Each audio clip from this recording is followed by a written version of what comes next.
It is the fact that most people, if you asked them, would say they want world peace. Of course we want world peace, but very few people actually do anything about it. And the Hizmet movement specifically does go out and put action to their words.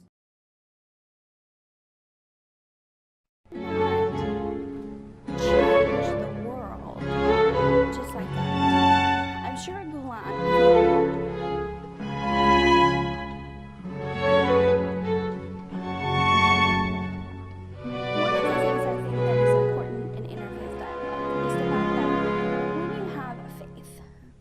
You are a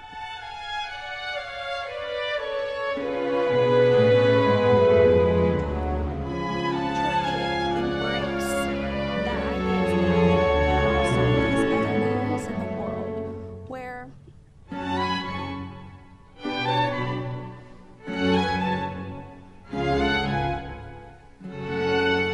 my name is Wendi L. I am a resident of South Carolina, which is on the East Coast of the United States, and I'm a business owner, but currently I'm taking a vacation from that business, and I am attending law school so that I can eventually become a lawyer. I have 1 year left, and so I'm actually residing in Virginia Beach, which is also on the East Coast. That's in Virginia.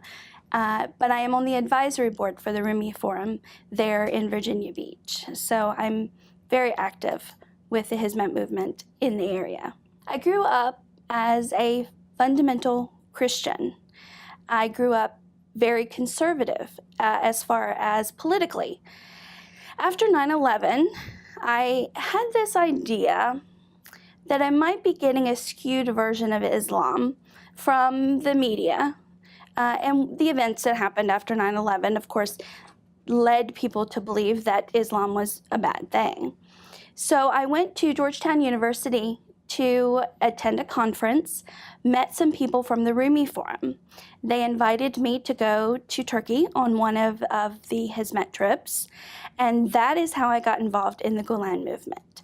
I realized that not all Muslims believe what I had been led to believe, and I found this idea that love is a part of Islamic worship to be very important, and I think that that's something that both Christians and Muslims can work together, and especially under the guise of the Hizmet movement, to try to better our surroundings and the people that we live with.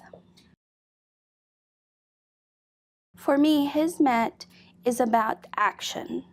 It is taking the things that Fethullah Gulen says about love, democracy, the values that pretty much are universal and not just Islamic, but they are Islamic, and taking those values and putting them into action. That's the Hizmet movement. It is the fact that most people, if you asked them, would say they want world peace. Of course we want world peace, but very few people actually do anything about it. And the Hizmet movement specifically does go out and put action to their words. And so it's not just a matter of having a speaker in Gulen who stands up in front of people and says all these nice flowery words and then nothing ever gets done. The Hizmet movement is actively on the ground living what they're preaching.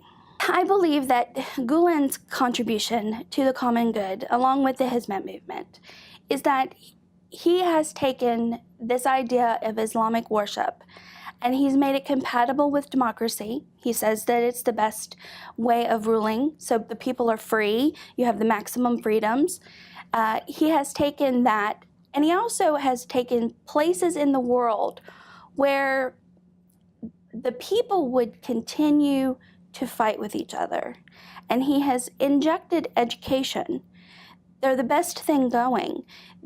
People have to send their children to these schools because that's the only way for them to get an education. And so by sending them to the schools, you end up with Christians, Muslims, Jews going to school together, ethnic tribal issues, people going to school together. And because the children go to school together, the parents have to talk to each other. And that begins, maybe not now, maybe not in 5 years, but certainly a whole new generation will come up who are not angry with each other. And that's, for me, is about the only way you can stop the conflicts and maybe actually bring about world peace. One of the things I think that is important in interfaith dialogue is the fact that when you have a faith and you are a believer, even an atheist has a faith that there is no God. That's their faith. And so any Christian, Muslim, Jew, whatever the faith is, that is your belief. And most people, if they believed differently, they would convert. So having interfaith dialogue is probably one of the hardest things to do because everyone thinks they're right. My religion's right. My religion's the only path to God. Your religion's right. It's the only path to God. Everyone comes to the table believing we're right. If we didn't believe we were right, we would choose something else. And so interfaith dialogue is very hard to do. I think it's very hard to do for Muslims especially, because they already have this wall that is between them and the other religions, because so much is said about them and misinterpreted verses in the Quran, things since 9/11, all of those things, there's a wall that Muslims especially have to overcome before there can be true dialogue. The people in the room who are of other faiths are not necessarily interested in the interfaith dialogue as much to the beginning as trying to see what these Muslims are about. And I think that it's very important, probably the most important thing that Muslims can do now is to speak up and let people know what the religion really is. Because there are many, many different views of Islam, many different schools of thought. Some of those schools of thought are extremely powerful and are extremely well-financed. So their message gets out at a rate that's higher than you would imagine. So people assume that Sharia law, those types of things, define Islam. And one of the most important things the Hizmet movement does with the interfaith dialogue is that it dispels this idea that one Islam speaks for everyone, and that this is global more than just an individual. It is your individual beliefs that define you as a Muslim. And the interfaith part of that, getting together with other religions, is probably one of the most vital parts. Now, granted, education, feeding people, giving medical care, those are the immediate things. But on the grander scale for Islam itself, there needs to be this interfaith dialogue so that people will understand what true Islam is. Some have said that Islam is going through a reformation, that it is doing what the Christian movement did with Martin Luther, starting to read the Quran for itself, starting to understand that some of the things they've been taught all of these years in madrasas and that's where they may not exactly be the true Islam. The Hizmet movement specifically is about values. It's about love. It's not so much about tolerance, in that tolerance means that if I sit with you, I agree with you. You don't have to agree, but you have to treat people with respect. And I think that's something that's missing in the dialogue with Islam at the moment. And the Hizmet movement is contributing to this idea that even if we don't agree, we have to respect each other. And I have love in my heart for you because you're a human being. And it doesn't matter to me that we have an ethnic problem that we've been battling for centuries. It doesn't matter that our religions have never gotten along. I love you because you are a human being. And I think that's where the Hizmet movement is clearly making an impact for Islam. Hoji Effendi believes that education is the only way to get rid of the problems in the world. Ignorance, strife, conflicts, people who are in poverty. Education is the answer to that. People have to be able to learn, and not just learn as in a madrasa or something like that. They need to learn a skill, a trade. They need to learn math and science and not be afraid of those things because they might be anti-religion. You know, science and religion go together. The Gulen schools are we have a little bit of a history here in the United States of private education, because public education is not necessarily the best offering for most children. And so we have a history of private education here, and it's very encouraging to see Turkey embrace that idea as well, and also these other areas in the world where if it weren't for the Hizmet movement, there would be no school.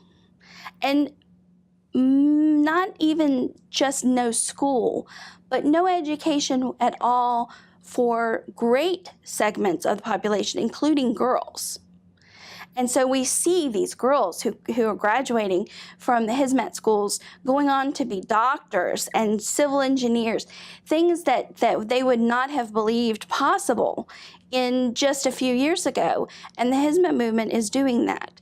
The education is the key to making sure that these areas of the world where strife occurs, strife and conflict is usually about ignorance. I don't understand you, so I hate you. And so just having knowledge, just seeking knowledge, and doing it together with people who are not your typical group of people that you would associate with makes a difference, and the Hizmet movement is doing that. The Gulen movement has come a long way, and people see the overall causes, the things for which the Gulen movement stands. But I think it is also a reality that Gulen provided a sense of inspiration along with a vision. It is imperative that we who believe in love and respect join together, because this really is the only way to make the world a better place. Everything else has been tried and it's not working. And so we need to join together. And that means that we need to join together as Christians and Muslims